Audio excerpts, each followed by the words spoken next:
ఇది శ్రీ రామలింగేశ్వర దేవస్థానం. చారిత్రక ప్రసిద్ధి కలిగిన దేవస్థానం. ఇక్కడ రాముడు అరణ్యవాసం ఇప్పుడు కొంతకాలం జీవించాడని, ఆ తర్వాత ఆయనిచ్చే ప్రతిష్ఠించబడిన శివలింగం పైన ఉంది. ఇక్కడ నుంచి 108 మెట్లు ఎక్కితే రామాలయం, అక్కడి నుంచి 40 మెట్లు ఎక్కితే శివాలయం ఉంటుంది.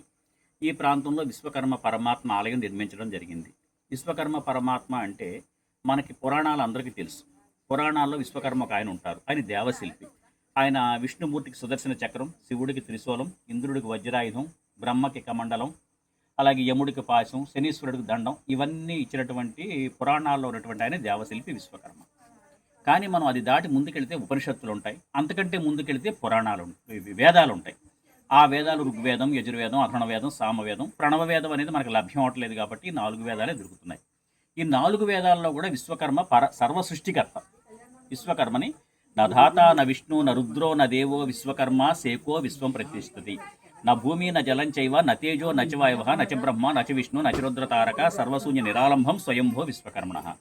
అంటే అర్థం ఏంటంటే బ్రహ్మ, విష్ణు, మహేశ్వర, ఇంద్ర, సూర్యాది సమస్త దేవతలు ఎవరూ లేనప్పుడు, భూమి, నీరు, ఆకాశం, నక్షత్రాలు ఏమీ లేనప్పుడు, సర్వం శూన్యంగా ఉన్నప్పుడు ఉన్నటువంటి ఏకైక దైవం విశ్వకర్మ పరమాత్మ అని వేదాలు చెప్పుకున్నాయి.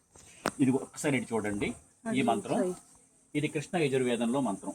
ఈ మంత్రం ఆపోవా ఇదమగ్రే సలీల మాతి సత్మిన్ అనే మంత్రం అర్థం ఏంటంటే సృష్టి ప్రధానంగా ఫస్ట్ ఆయన నుంచే సృష్టి ఆవిర్భావం జరిగిందని, ఆయన నుంచే 33 కోట్ల దేవతలు ఉద్భవించారని. 33 కోట్లు, కోటి అంటే సమూహం అని అర్థం. ఏకాదశి రుద్రులు, అష్టవసువులు, ద్వాదశ ఆదిత్యులు, అగ్ని, ఇంద్రుడు, వీళ్ళంతా కూడా ఆయన నుంచే ఉద్భవించారు. ఆయనే సర్వ సృష్టికర్త అని కృష్ణ యజుర్వేదం చెబుతుంది. వివాహ ప్రదాత ఆయనే అని చెప్పి అథర్వవేదం చెబుతోంది. సంతాన ప్రదాత ఆయనే అని చెప్పేసి అథర్వవేదం చెబుతోంది. అలాగే ఉపనిషత్తులు యాషదేవో విశ్వకర్మ మహాత్మా సదా జనాం హృదయ సన్నివిష్ట హృదా మనీష మనసాభికృతోయ ఏతద్విదురమృతోస్త భవంతి అని చెప్పి చెబుతుంది. అంటే సమస్త విశ్వాన్ని సృష్టించిన విశ్వకర్మ పరమాత్మ మన అందరి హృదయాల్లో ఉంటాడు. ఆయన గురించి మనం తెలుసుకుంటే అమరులు అవుతామని చెప్తుంది. ఇలాగా ఈ గుడి చుట్టూ 15 మంత్రాలు చెక్కించడం జరిగింది.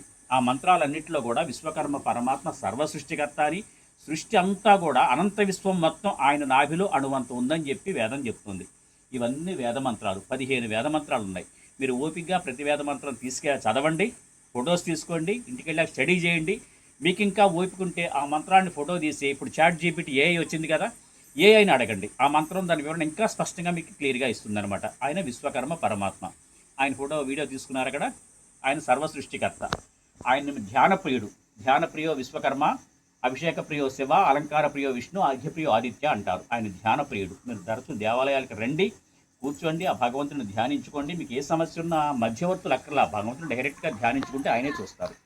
మీరందరూ వచ్చినందుకు మీ అందరికీ ధన్యవాదాలు తెలియజేస్తూ, ఆ విశ్వకర్మ పరమాత్మ ఆశీస్సులు మీకు, మీ కుటుంబ సభ్యులకు అందరిపైన ఎల్లప్పుడూ ఉండాలని, మీరంతా సుఖశాంతులతో, శాంతి సౌభాగ్యాలతో, ఆయురారోగ్యాలతో సంతోషంగా జీవించాలని ఆ పరమాత్మను ప్రార్థిస్తున్నాను.